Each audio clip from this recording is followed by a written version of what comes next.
Welcome, folks, to this week's edition of Tech Sales Advice. I am your host, Chris White, and this is the LinkedIn Live program for technical sales professionals and technical sales leaders. And folks, these are live conversations. These are not pre-recorded. As I like to say, these conversations are by design, unscripted, unrehearsed, and unpredictable. And I've had a lot of really good guests. This is a particularly special guest this week. This gentleman is actually someone that I have watched on LinkedIn Live. So he's now coming in and being a guest on this show. He is the creator of the complete guide to selling on video. He is a sketch comedy writer. He actually has done a great deal of work in the comedy world. He was a writer on Second City, and we may or may not touch on that. But mostly we're going to be talking about selling on video and what we should be doing and what we should not be doing. His name is Chris Bogue, and I am delighted to have him join us. Chris, welcome, my friend. How are you? I'm delighted to be here. Thanks for having me. Well, and I'm not going to lie to you, Chris. I'm a little nervous because you're an expert on video. You've been doing this for a long time. So, I know I'm going to pick up some tips from you. Do you mind just beginning by sharing a little bit about, how did you get to where you are now? This whole selling on video. You come from a sketch comedy writing background. How did you end up here? Yeah, so everything anybody sees me doing on LinkedIn is a complete accident. I never thought I was going to start my own business. I certainly didn't think I was going to be a video content creator or a sales coach. It really was one of those right place, right time kind of moments. I had been working in tech sales for a long time. I was selling education technology to universities. This is a very long and difficult sale. These are people who their email addresses are public, right? So they get just hounded by every vendor under the sun. Yeah. And the three best ways to reach my prospects were to call their office, visit them on campus, or visit them at an educational conference. And COVID happened, and all three of those options were off the table. Wow. So nobody was in their office anymore. All my flights were canceled. All the conferences were canceled. Nobody's on campus. Everybody's learning from home. So I still had to hit my quota, and I didn't know what to do. So I got on video, and I quickly realized I was better at it than the rest of my team. Interesting. Yeah, and these are people who are good at selling too, but they would struggle to make 3 or 4 videos in a week. I would be able to just bust out 25 in an afternoon and set like 5 meetings. It's because I have this really eclectic background that suddenly became much more relevant to sales. So my alternate life, I had been doing comedy. I did a lot of improv. I was writing and directing shows at Second City that I was not in. So I've gotten a lot of good experience working with groups of people and helping other people get a good performance out. And I've done some work on television. I did a little work on network TV. I did some web series. I've just had more time in front of a camera than most sales trainers. And some of my old comedy friends moved to Los Angeles in their 20s, and they kind of spearheaded. They built $1 million content brand on YouTube and TikTok. They started at BuzzFeed back when BuzzFeed was kind of studying the science of going viral. I kind of watched them build a content brand from scratch. And I looked around at what was happening on LinkedIn, and I'm like, you know what? I think video is going to be much more important in the future than it is today. I see there is a generation of young people graduating college and entering the workforce. They have a much different relationship with video than their bosses do. It is a more casual thing for them. They grew up on YouTube, and I don't really see any great training about this. It's certainly not studied and analyzed the way calling and emailing and running a sales presentation has been. So screw it. I'm just going to do it. I'm going to be the guy. And I quit my job. I bought a MacBook, and I threw myself straight into it. And, I had a business coach early on that was like, hey, if you're not going to be cold calling, if you're not going to be emailing, you have to drink your own Kool-Aid. You have to go out there Mm. and do an entirely video-based strategy. And so that's what I've been doing for the past 2.5 years. And I've learned a lot, having to run my own business and run completely on my own labor and knowledge. And yeah, half the things I'm doing out here are the opposite of the video advice I see on LinkedIn. So, Wow. that's kind of how I got here. That's amazing. So Chris, when we were backstage, one of the things you said to me, which really struck a chord, is and I even wrote it down.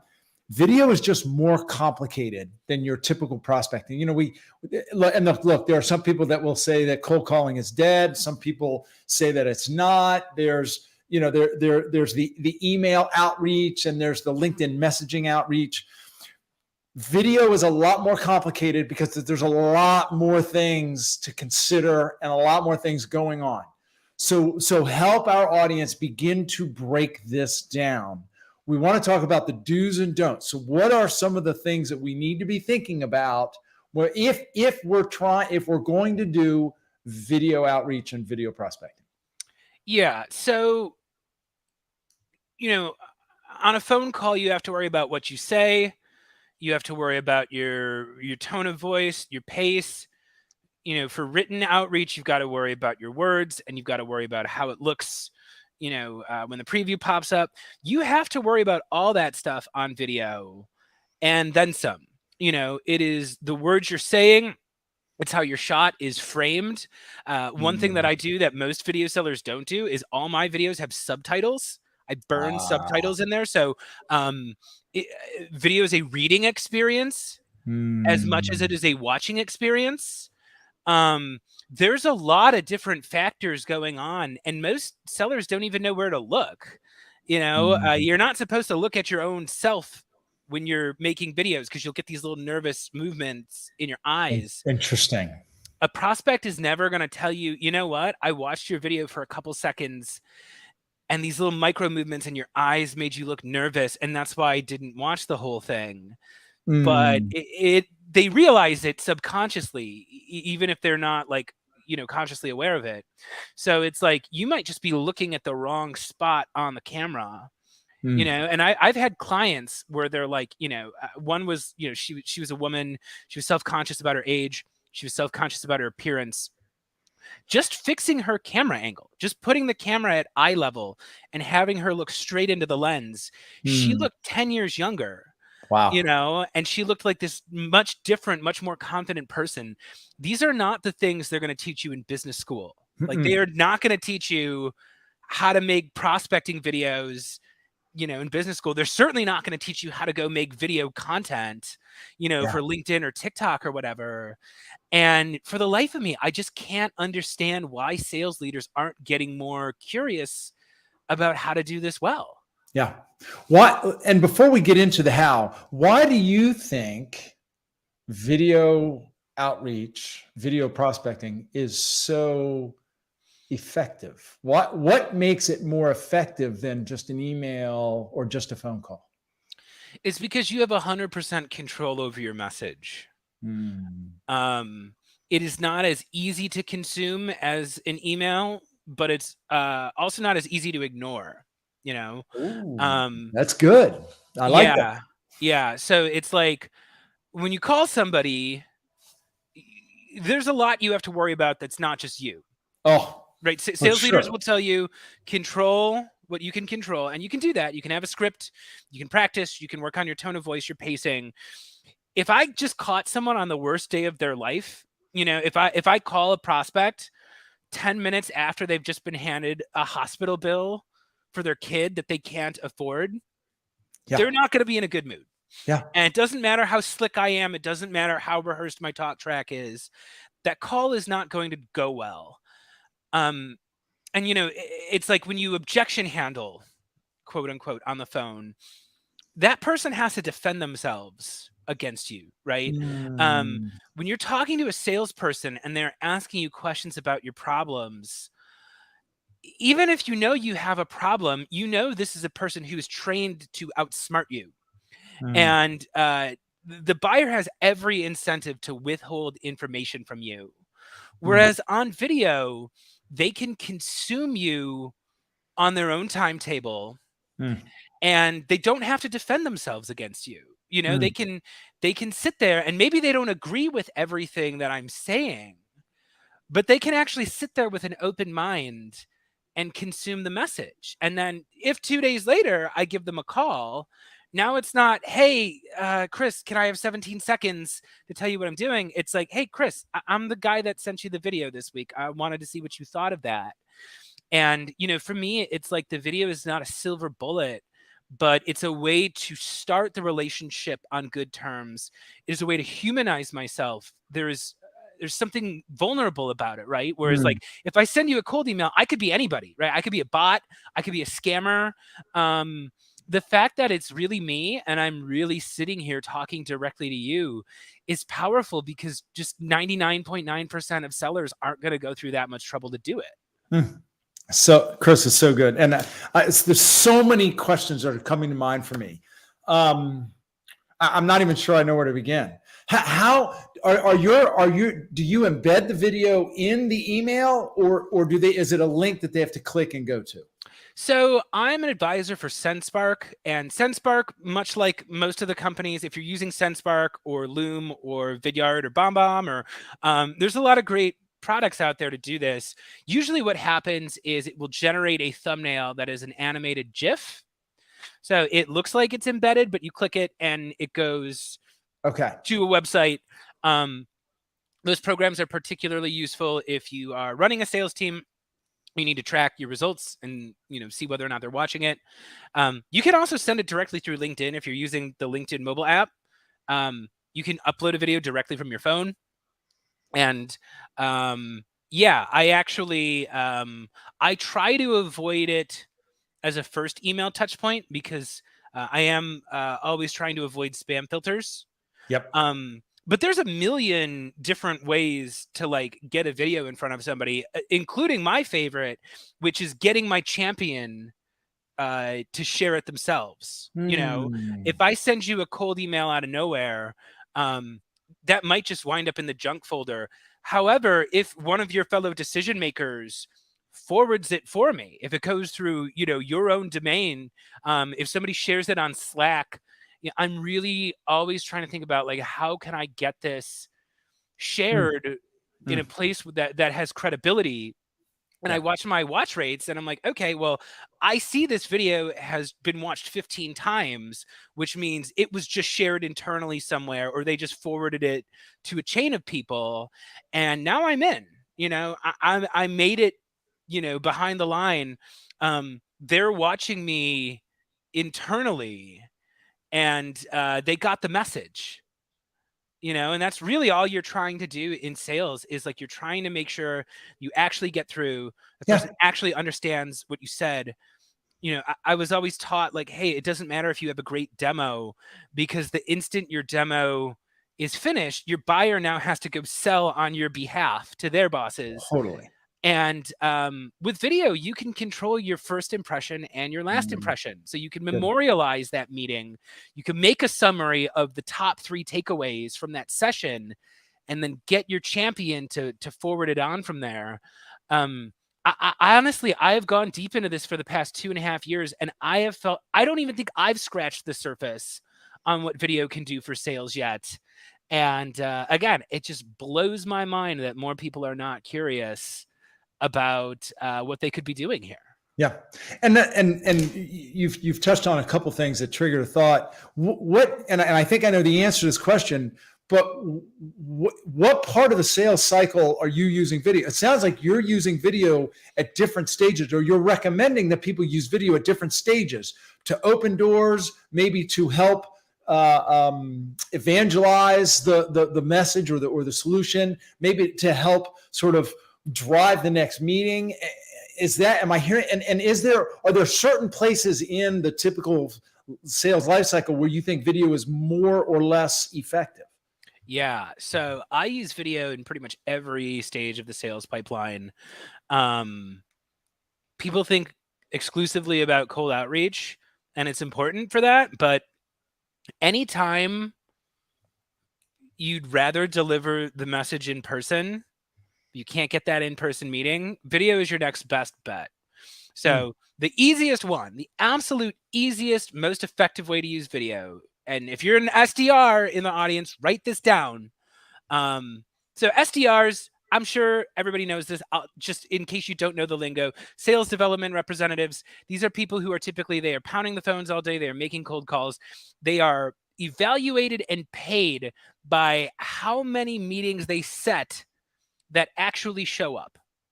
Right. And it is this tragedy where you have these very hardworking people who are, working long hours. They're getting yelled at and hung up on all day. They set the meeting and then the person ghosts on them.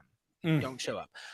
I have found that the person is significantly more likely to show up if 2 days before the meeting, I pop on my camera and I say, "Hey, Chris, looking forward to chatting with you Monday at noon. Here's one thing I want you to think about before the call. See you at 12 p.m. That's it. Awesome. 15-second video. I'm like, literally, you can pull up your calendar. Do it on a Friday. You pull up your calendar and you say, who needs to show up next week? Okay, they're each getting a little 15-second video. You can film them all in under 10 minutes. And every time I think I'm a big shot, every time I'm like, oh, I've got this personal brand. People know who I am. I don't need to do that reminder video. I get reschedules. I get people pushing things off.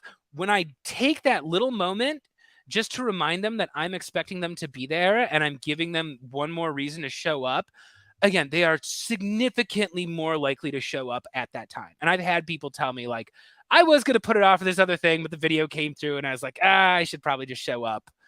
And again, it is harder to ignore than, your automated Calendly message that goes out to everybody. They've got 10 of them in their inbox already. I've got 2 in my inbox today. Yeah.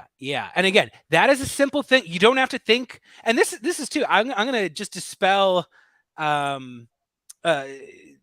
mistaken assumption that people have about me. People think I'm doing quote unquote creative outreach, and that's not what I do.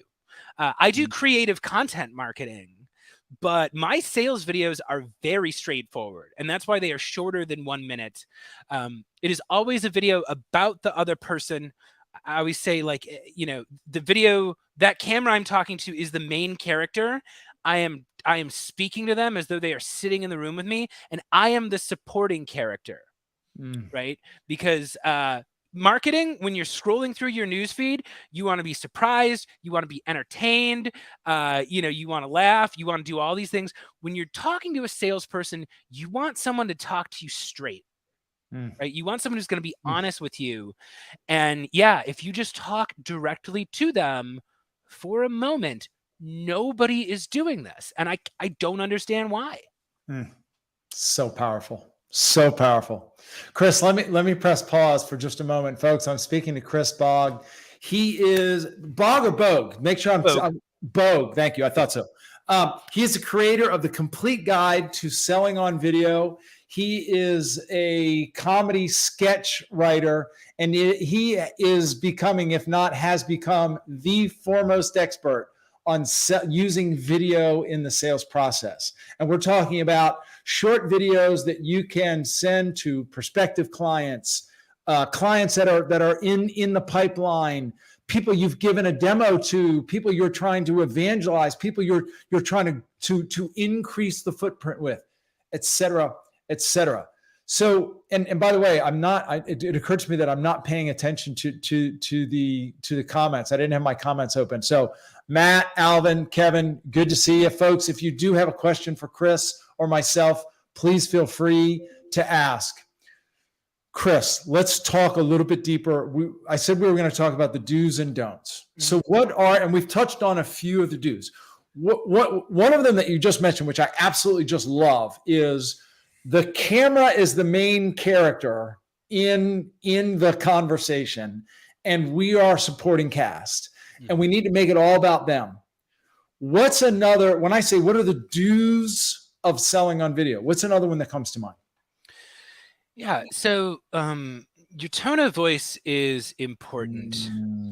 And I remember the first time I did something on TV, they were miking me up and I was talking, I was being very loud, and I was like, the person who was miking me was like, "Why are you shouting at me?" And most sales trainers learn how to speak in front of crowds. You know, uh, if you're on a stage, you have to speak very loud. You have to over enunciate. You have to be very big with your gestures because you're trying to hit the people in the back of the room who are far away from you. Mm. I like to remind sellers that these microphones are incredibly sensitive. Mm. HD cameras pick up incredibly subtle movements of the eyes and mouth. And yeah, you're not on a stage. You are inches away from a prospect's face. You are closer to them than 99.9% of people in their life are ever going to get. So I really do like to just visualize that they are sitting across the table from me and we're having a cup of coffee together. Um, a mistake that I see a lot of people make is they do the whiteboard thing where they like point to their whiteboard, and it's a cry for attention, and Mm. it can be off-putting. And I was a sketch comedian. I was also an improviser.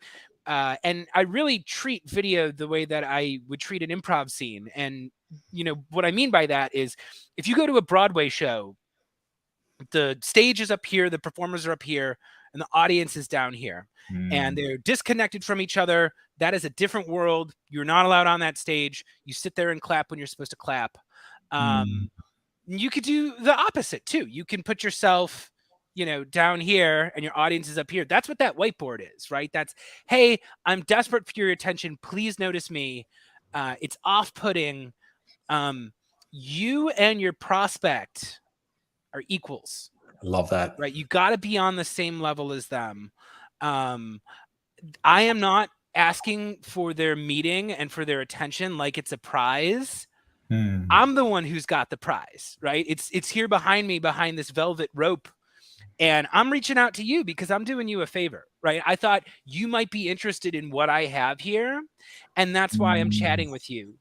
And I also subtitle my videos, and we can get deeper into that if you want. But if you have the ability, yeah, especially if you send very few videos out there, I subtitle my videos because that way my buyers can watch them on mute.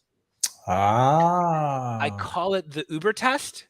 You imagine yourself, you're an executive, you're a VP of sales, you're in an Uber on the way to an airport, and all of a sudden a video pops up in your inbox. Let's say 2 videos pop up. One of them is 3 minutes long, and you've got to take your AirPods out and put them in so you can hear it. Or you see mine is 30 seconds, and it's got big captions burned right into the screen. That person could just sit there and consume my video on a whim. If you're making them put in a pair of headphones, that is just extra friction that's unreasonable to expect, because increasingly, even audiences that are not deaf and do not have any sort of hearing loss prefer to watch stuff with captions. Love that. But by the way, my wife does, and that it actually drives me crazy when we're watching sports. But that's a whole nother conversation. No, I mean, honestly, I'm a comedian, and I used to hate captions too, because oftentimes they'll ruin the punchline half a second Mm. too early. And part of the reason why my stuff hits the way it does, and we could talk about my comedy too, because I do a lot of satirizing of LinkedIn. I actually time my captions so the joke reads with the same timing as you hear it. I don't Mm. spoil my jokes half a beat too early. That sense of timing is very important in comedy. And yeah, I actually think about the timing of like when the audience is going to be reading what, because I don't want, like, the classic formula for stand-up comedy is setup punchline. Yeah, you don't want to have half your punchline in the setup. You want to Right. have that beat, and then you hit them with it and you get that big laugh. You won't get that if you rely on the auto captions. You gotta, if you're uploading anything to YouTube or LinkedIn or something, you can generate auto captions and correct them yourself. But yeah, again, this is just another layer that is so important if you're trying to figure out, like, how can I maximize the ability of my audience to get the message Yeah. the way I want them to get it. And these are not questions sales teams are thinking about at all. Not at all. And how do I am interested to pick that in, dig into that just a little bit. How do you do your subtitle? Do you subtitle every word, or do you just have certain phrases or captions that you're trying to display? Yeah, so most platforms have some sort of auto-generated captions in there. Yeah. I use Adobe to edit all of my stuff. I use the Creative Suite, so I'm photoshopping, and I use all of those programs. Okay. Auto captions will get you 90% of the way there. Usually if you generate an auto caption track, it's just a matter of going through and fixing the proper nouns. Yeah. That may not, like 90% seems pretty good, but once you actually start talking to deaf people, it's actually very frustrating to watch auto caption video for the same reason why it's frustrating for you to watch sports, because just some percentage of the words are going to be wrong. Yeah. But yeah, like AI, that's a great use of AI, is generating a caption track. Taking that extra step to correct those proper nouns might take you a couple minutes. But again, this is sales we're talking about here. Most sellers don't need to set that many meetings to hit their quota. Yeah. So it's like, if that extra 5 minutes is the difference between your video getting watched or your video going to spam, then to me that's a no-brainer. And I think people get intimidated because they're on TikTok. They see these very flashy captions where the words are appearing one at a time and they're different sizes and they're swiveling around. I don't prioritize creativity in my subtitles, because actually that's really bad for deaf people. Those one word at a time karaoke style captions, that's actually not best practices for creating accessible content. If you watch Netflix or Hulu or Disney Plus or Xbox, they are using white letters on a black background. That is the most readable version of text. That is the type of subtitles I use on all of my videos, because if it's good enough for Netflix, it's good enough for my LinkedIn content or my prospecting videos. Yeah. Yeah. Well, what's interesting, it just occurs to me, is all the recordings that I do on LinkedIn, when I go back and look at them, they have subtitles in them. So I guess, I don't know if that's a LinkedIn thing or we're using StreamYard. So I don't know how that happens, but now that you mention it, I think they automatically do that. So yeah, StreamYard does that, I believe. Yeah. Yeah. By the way, there was a comment from Matt Madden. He said, love this topic, particularly interested around best practices for scaling sales demo video production versus using something like a demo automation platform that focuses on self-service product owners. Do you have any response to that, Chris, or any thought around that? Yeah, I do. So first we'll talk about a do not do, and then we'll talk about a do. So the biggest mistake I see people make on video is they send a product demo before they are ever asked for one. That's really good. All of the programs that you can use to integrate video into your emails, they all give you the ability to share the screen. And most sellers out there on video, they are sending it as their product demo. They are, over here in the corner of the screen. Circle. Yeah, in a little circle. They look very small. And they're showing the prospect something that, like, oftentimes they're showing the prospect their own website or their own LinkedIn page. And I've found that's kind of creepy. Yeah. Right. Not to mention ineffective. Yeah. Granted, there's a huge role that video can play in customer success. If you're a customer success team, you are answering the same questions over and over and over and over again. That is a prime opportunity where you can make a 60-second video and you can reuse it multiple times. Yeah. Now, what used to require an entire phone call is now, hey, you know what? You want to remove this, person from your team or change this view. All you got to do is click here and go click, click, click. Again, the mistake I see people make is they'll send the product demo as a cold email and be like, hey, Chris, look at what my solution can do. In which case the prospect is like, okay, well, if I'm interested, I'll go check out the website. No real reason to watch the video then. Or my favorite. So anytime someone sends me a video and the background is my website, I'm like, oh no, this person's going to tell me my website sucks. And, they'll be going through and they'll be pointing out the flaws to you because they want me to hire them to make me a new website or something.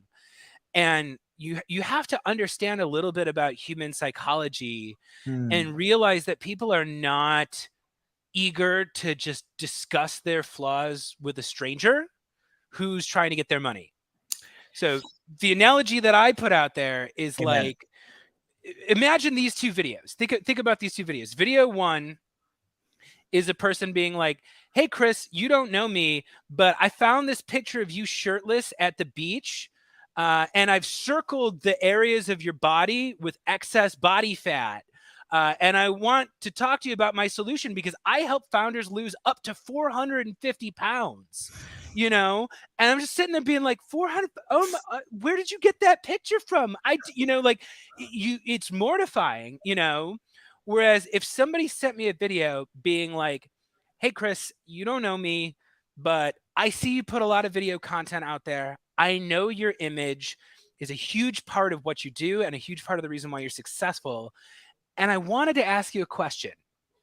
Do you currently work with a personal trainer? I know it can be really time consuming to run your own business, but this is what I specialize in. I help founders with meal planning and simple exercises that are going to fit into their routine. So let me know if you'd be open to a chat about learning more. Same thing, right? But the first one is them just being like, look at how shitty you are, like, pay me because I'll fix this for you. And the second one is it's speaking to what's important to me. It's noticing what I'm putting out there into the world and being like, hey, I see what's important to you, so I'm going to plant this little seed in your mind about what you could be doing. And it's right. I'll get into arguments with people because they're like, well, I got to do the background as my website because I want to show them that this. I'm like, they know what their website looks like. You can literally just use the words, hey, I saw on your website, you said blah, blah, blah. But, the point is, I'm not making them stare at the mistake on their website. I am looking directly into their eyes and I am speaking to them like we're already in the middle of a conversation. Again, not things that I ever hear sellers talking about, and it blows my mind. There's two observations that I have, Chris, about the example that you just gave, and it's such a great example. The first is, and I'm guessing that you probably know the name Samantha McKenna. Are you familiar with Samantha McKenna? Okay, Sam Sells. She's very well known for Show Me, You Know Me. That's right. And so in the example that you shared, that was a demonstration of, quote, showing you that I know you, right? By talking about you're out there, you're running your own business. Chances are you don't have time to get to the gym or to eat right or what have you, right? But then the second thing that you said that I think is so important is you said planting a seed. And to me, it's understanding that sales is not you just say the right thing and people magically go, oh, well, clearly I need to hire you, right? It's getting their attention, demonstrating that you've done some research, you have an idea, and you're just trying to plant one seed of an idea that might then grow enough to want to come back and have a conversation, right? Yeah, and you need to plan your follow-up too. The video is just one step. You need to be thinking, how am I going to follow up when they don't watch the video? Yeah. Well, and so I'm so glad you went there because that was going to be one of my questions is, people talk about like email campaigns and campaign threads or email, threads, a series of email. Do you recommend a series of videos? And if so, in sort of in what context? So I don't send a series of videos, but if I send you a video, my goal is to get you to watch it. So maybe that's a call. Again, it's a lot stronger to come in there and be like, hey, I'm the guy that made you a video. It's an easy way to get past gatekeepers. Hey, does Chris know you? Oh, I should hope so. We made him a video earlier this week. I just wanted to get his thoughts on it. Here's another trick that I have not seen any other seller do, but this works for me. So again, if I'm making the video, it's because I have a message and I want them to get the whole thing, right? So if I send out a round of videos and a handful of people don't watch it, what I do is, because I caption everything, I have the transcripts to every video I make. So if somebody doesn't watch the video, 2 or 3 days from now, I will take a screenshot of the transcript and I will send them that screenshot and I'll say, hey, Chris, just realized maybe it wasn't convenient for you to watch a video. So I figured I'd share the transcript.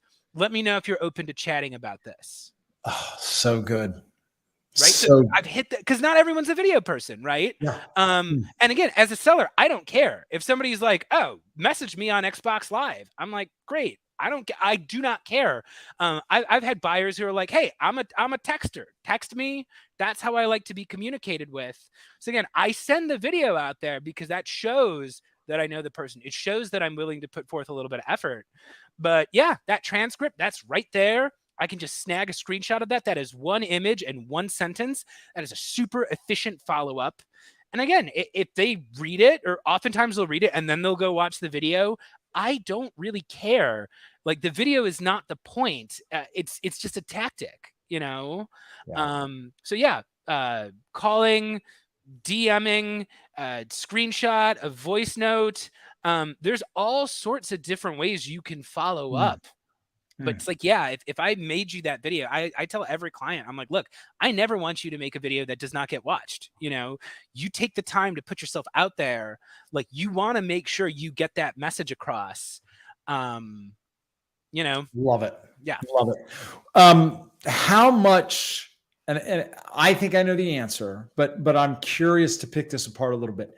How much do you customize each video for different audiences or different target individuals? My guess is you sort of have a core message, but it's customized or it's personalized to the individual you're reaching out to. I spend more time customizing the list than I do customizing the message. Usually the message is again, my standard runtime for video is about 45 seconds. So it's not very long at all. And I'm talking about them. So I only need to say a couple things about them. So usually I'm talking about their goals and their values and some sort of elephant in the room type problem that they may or may not be aware of, And you really don't need to reinvent the wheel for this. I know personalization at scale, they'll be looking up where you went to college and, what sports team is in your town. And it's like, you could find goals and values in a company's mission statement. People send me all these sales emails about the Chicago Cubs, and I'm like, dude, if you had just been like, hey, I love your video content, you would have been in. Clearly that's what I care about. Right. So it's like, yeah, I always say, like, marketing exists to be noticed. And even just that intro of being like, hey, I'm reaching out. I know you value diversity at this company, or I know you prioritize creativity. I know you're trying to, again, you can take the words straight out of their mouth. And, I'm not there to talk about me. I'm there to build a little bit of curiosity, and it's like, companies spend ridiculous amounts of money on marketing. And it's like, sellers just ignore that, where it's like, hey, I see this initiative you're rolling out. I know this is a big priority for your company. And I'm reaching out because I see a lot of alignment between us. In my case, I'm a video coach, so I can use LinkedIn Sales Navigator to see what's in their tech stack. And yeah, if somebody just recently adopted SendSpark or Vidyard or BombBomb, I can lead with that. Just say, hey, I know you recently adopted this technology. I see your sales reps are on LinkedIn. and they're getting frustrated because they're only watching, only getting 10% of the video watched. I'm reaching out because that's very common. And I wanted to see what kind of process you were following there. Yeah. I find oftentimes sales teams will adopt these programs and they don't really have set metrics or a playbook that's, easy to follow. And I want to see if you're open to hearing about my training. Yeah. This is something I help Love out with. Usually my call to action is soft. Oftentimes I'll end the video by saying, like, look, if you're interested in hearing more, respond to this message with anything. Literally Love it. anything. If you want to send me a thumbs up emoji, I can send you some times where I'm free and we can chat on Zoom. And if this is not something you're interested in, just let me know. I don't take it personally. But yeah, thanks for watching and hope we talk soon. And like, that's the video. Yeah. I mean, what's interesting to me, Chris? It sounds so obvious and it sounds so easy, and you make it sound easy, but it's not. And I know it's not. And there's a question from Lotfi Saki, which I want to get to in just a minute. But before we get there, why do you think so many people seem to have a mental block about video? Like, it seems so difficult to do what you just said. Why is that? Couple things. It goes back to something I mentioned earlier, where video is a more casual thing for this new generation entering the workforce than it is for their bosses. No doubt. Oftentimes when I talk to somebody who is a millennial or older, they're like, okay, video. Well, I need to get a professional camera. I need to make sure my hair is done. I need to get the professional lighting. I need to get the professional microphone. I need to, it is a bigger deal for them. So they overthink it. Whereas you ask a 22-year-old person to make a video, they know their angle. They're already on TikTok. This is already something they've just spent more time doing. I mean, most kids are walking around doing this, all day long. So yeah, they want to be YouTube stars. And I hear sales leaders gripe about that. I'm like, what do you think YouTube stars do to make money? They sell products that they don't even use. Let them be your YouTube star. That's what they want to do. They already have the skills. They don't have permission, right? So that's number one. Is it's like, you might be a very successful sales manager or sales leader. Maybe you're amazing at cold calling. You did not become an amazing cold caller overnight. That's usually it takes until your second or third role in sales. It takes a lot of training, a lot of shadowing people who are better than you, a lot of failure. And these sales leaders think they're going to figure out video in 2 weeks. It just doesn't happen like that. Learning does not happen like that. The other thing I will say is it's probably who you're targeting too. So I have a classification system for my leads. My leads are either green, yellow, or red. A green lead is somebody who has expressed interest in working with me or going to the next step, right? These are people I'm already talking to. These are people who have been like, oh yeah, I'm shopping around for something like this.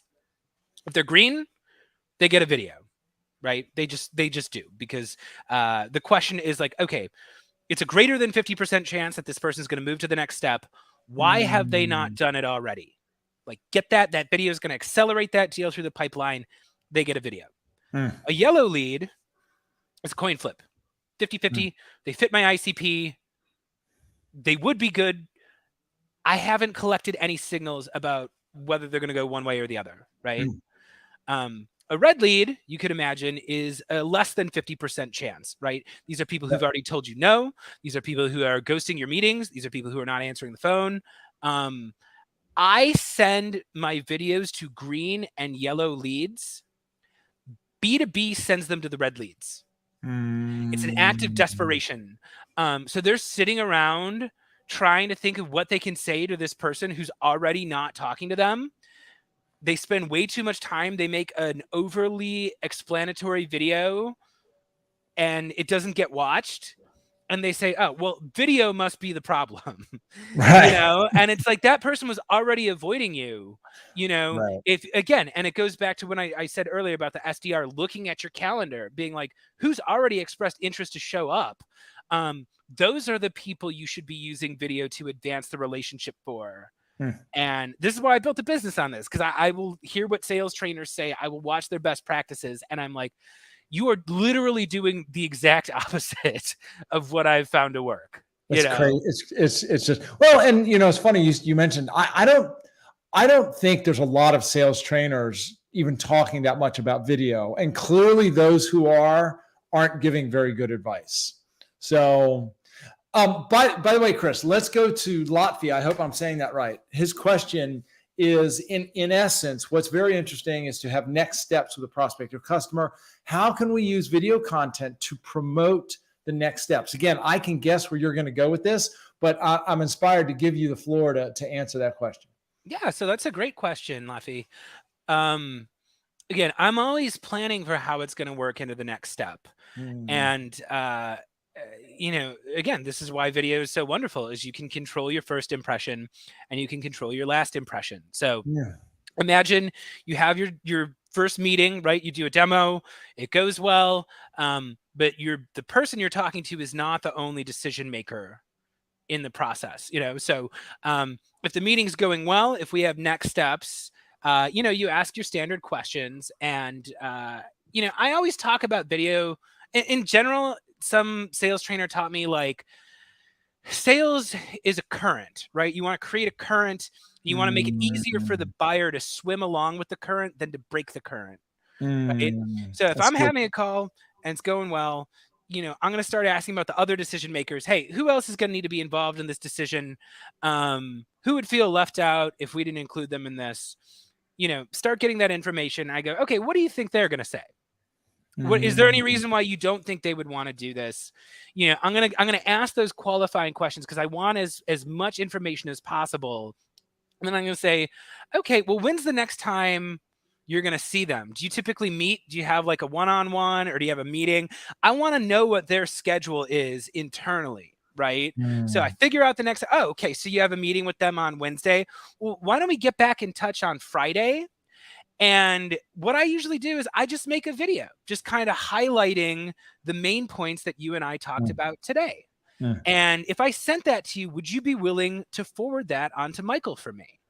Man, this is my champion. We just had a good call together. Now, while that is still fresh in my mind, we just talked about 50 million different things during that demo. As soon as that call is done, I'm going to pop on my camera and I'm going to make a 1-minute video that's going to highlight the 3 points of alignment that are going to be most important to that other decision maker based on what they just said to me. So, hey, this is a video from Michael. Chris and I just had a great conversation about video. And here's the 3 points of alignment where I think I could bring the most value to you, right? Thing 1, thing 2, thing 3. So yeah, give it a chat and I'll look forward to speaking with you again Friday at 2:00, right? Because I'm a good salesperson. I found another time at the end of the call. You always want to have that next call out there. Absolutely. But I'm giving them something to do between then and now. Yep. Right. And again, I am not sending it to their boss. I'm getting my champion to send it through to them. It is a 60-second video based on what I want them to remember. It is the 3 points that they told me that this person cares about. Boom, boom, boom. Send it on. Watch your analytics and make sure they watched it. Awesome. I see that video got watched 3 or 4 times. I know they talked about it. I know I got the message through. Again, it is exercising as much control as possible for the conversations that are happening when I'm not in the room. Love it. Love it. That's so powerful. I do have a question for you, Chris, because this is something that I have done, and now I'm getting some free coaching from you, if that's okay. Yeah. I have had people. I have had introductory meetings, or maybe a second meeting with somebody, and they show an interest in what it is that I sell. And they say, can you send me some information? Like, can you send me some slides? Or if we walk through some slides, they'll say, can you send me the slides so that I can share with others? I'm reluctant to send slides without a video. So I'll record a brief video maybe even walking through 3 or 4 slides. Might even take 5 to 7 minutes. But when I send it with a link to the video and the slides themselves. Do you think that's okay? Or am I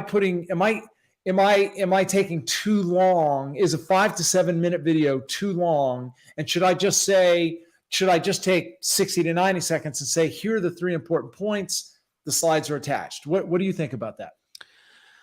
I mean, brevity is the soul of wit. Shorter is almost always better.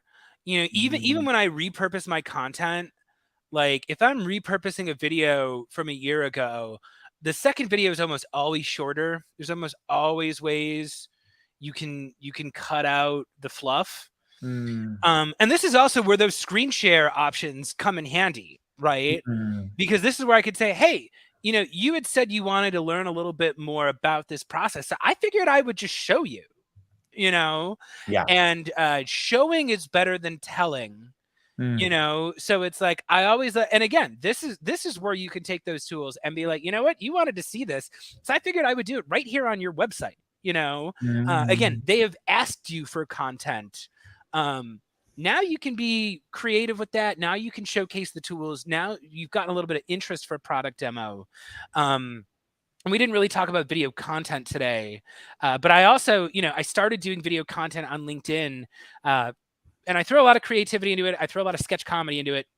So people started asking me for the content coaching. And I really have this system where the marketing and the sales are kind of fused together and they fuel each other.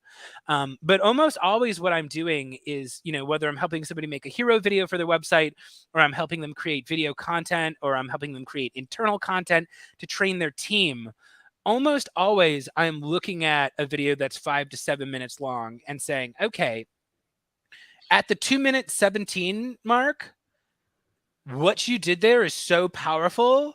Let's make that the start of the video, and we're going to do the 1-minute version of this. And it's really what I focus in on. There's almost always a way you can distill your message to make it more powerful. And again, sometimes people watch the same video multiple times, but I like to think that I am funny and engaging and interesting.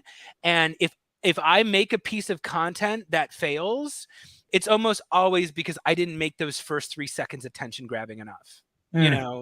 And this is a horrifying thing to hear if you don't do a lot of video content. But my content creator friends who, again, they built $1 million content brand on YouTube and TikTok, they told me, they're like, every 5 to 10 seconds you could lose your audience. That's just the nature of attention spans these days.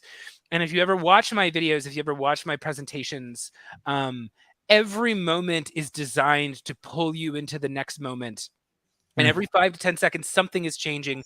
Maybe that's a different camera angle.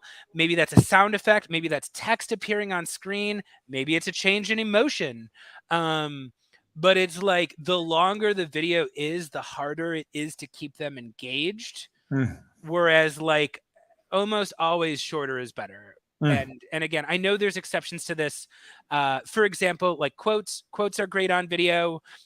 Legal issues, right? Can be very complicated. If you can't get on the phone with the whole team, that's the kind of thing that you want to use all your storytelling skills for, your tone of voice, visuals.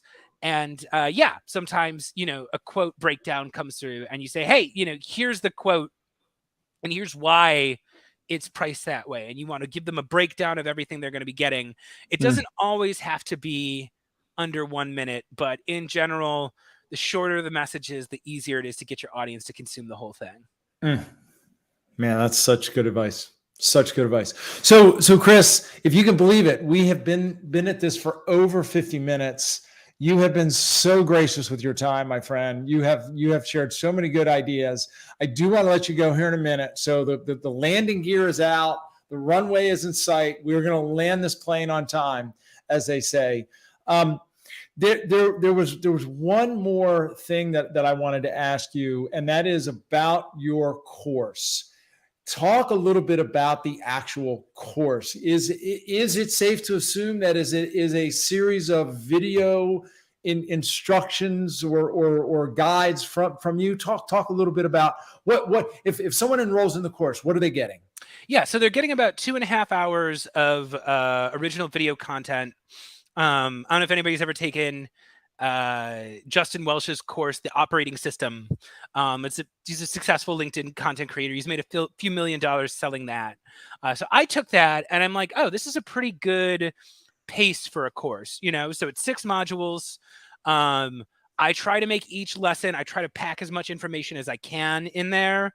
But I really feel like showing is better than telling. So it's a very immersive course. It starts with on-camera performance. Where do you put the camera? Where do you put the lights? How do you get that conversational tone? Then it goes into your list building. So who should get a video? How do you decide who's going to get a video? It goes into the script writing. So, what do you say to cold outreach versus a warm follow-up versus a referral ask versus, there's, again, a million different moments throughout the process when video is effective.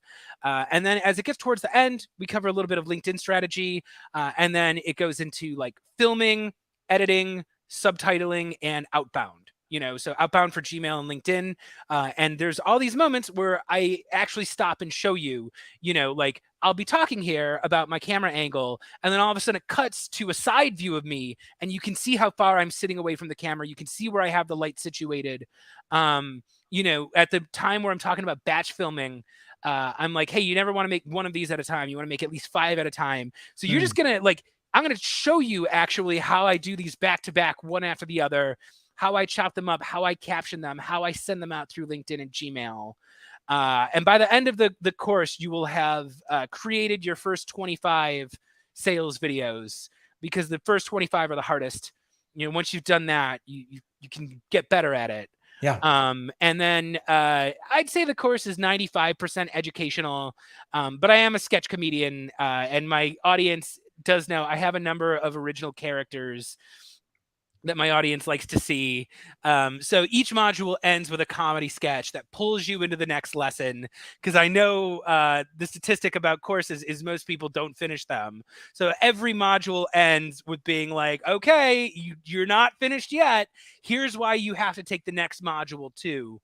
And it's designed to kind of pull you along in a way that's entertaining and engaging. It's, again, I love it. I love Justin's course. What's an example of one of the characters? Demonstrate for us one of the characters. Yeah, so I have a character named Vagueman, who he's a superhero. It's just me in an orange cape in front of a vague background. It's like a blurry background. And the joke is he just says really vague things. Like, that's it. He's a fan favorite. There's Boss Bogue, who is me in a suit and tie. It is like my old-timey kind of boss character. He's an angrier, more vulgar version of me. There's the hot dog urgler, which is just as stupid as it sounds. It's literally just the Hamburglar, but he steals hot dogs. It's like me in an old-timey prison outfit. And, again, it was one of those things where it's like, it's a big reason why people consume my video content. And I'm like, well, if I write some sketch comedy into the course, it's going to be hard to just completely rip it off if you're the type of person who's into that.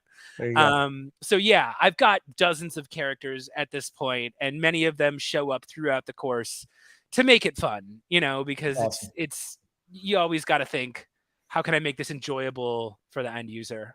Yeah. Awesome.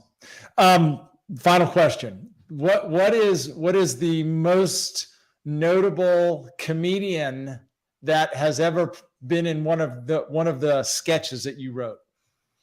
I don't know. I don't have a lot of famous people in the sketch. I mean, some of them are YouTube famous.